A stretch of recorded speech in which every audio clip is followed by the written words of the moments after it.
Welcome, weary travellers, adventurers, heroes from across the land. Welcome to the best tavern of them all. This is the story of the greatest tavern in the land, but it was not always this way. Welcome to the tale of the Snuggly Duckling.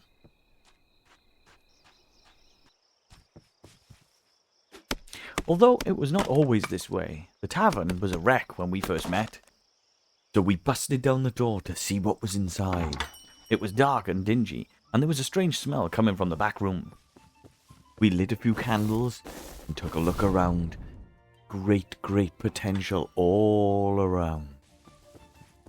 At the very beginning, the old boxes and barrels had to be destroyed to make space for all of the new things that we were going to gather.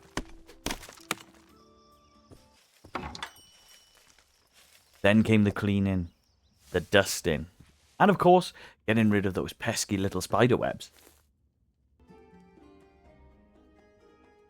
After all the cleaning was done, it was time to set up a nice new tavern. First came the dreaded dishwasher. No one likes doing the dishes. Do they? Then the cooker. This will be where we create culinary masterpieces for the heroes of the land. Finally, and the most important part, the beer brewer. This is what would inevitably put our tavern on the map. In with the new and out with the old, as all the old adventurers would say.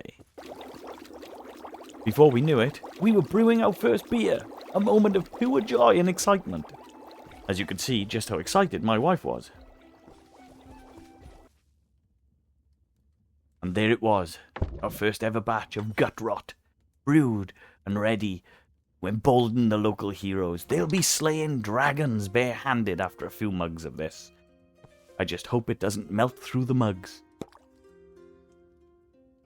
It was time to set out a table and chairs so the local louts would have a place to sit. While enjoying our special brand of home cooking and powerful gut-wrenching ale, we prepared rows upon rows of frothing fire water in anticipation. The wife decided to make some of her homemade porridge, a recipe passed down through generations, although it was thick enough to use as a form of building material. Just look at all those lumps. Oh.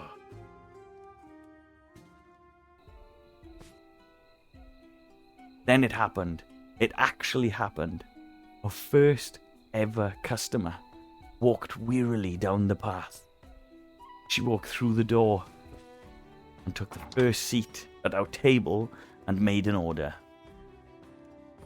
She decided to order the wife's special home-brewed porridge, and we stood there watching her eat her meal.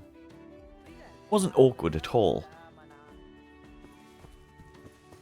Being the first customer we ever had, she also got special treatment and had a small massage. Needless to say, that lady left our tavern satisfied.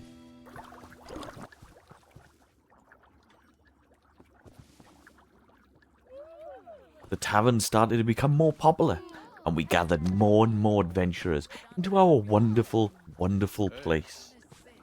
The wife decided now would be a good time to celebrate and drink some of her very own decimating drinks. She was absolutely steaming. She had forgotten the wise words of the seers of old. They would say, "Thou shalt not get high on thine own supply." At least she wasn't dancing on the tables. Yet.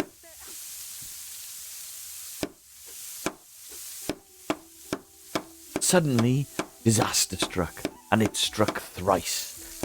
Firstly, our brewer sprung a leak and required some expert engineering skills and the age-old method of bashing it until it works again.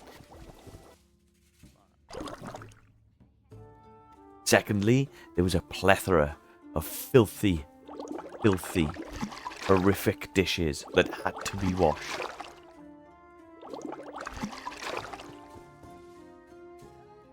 And finally, worst of all, our wonderful tavern was accosted by a band of undead ghoulies. They ploughed through the front door and scared away all of our paying customers. It was a tragedy.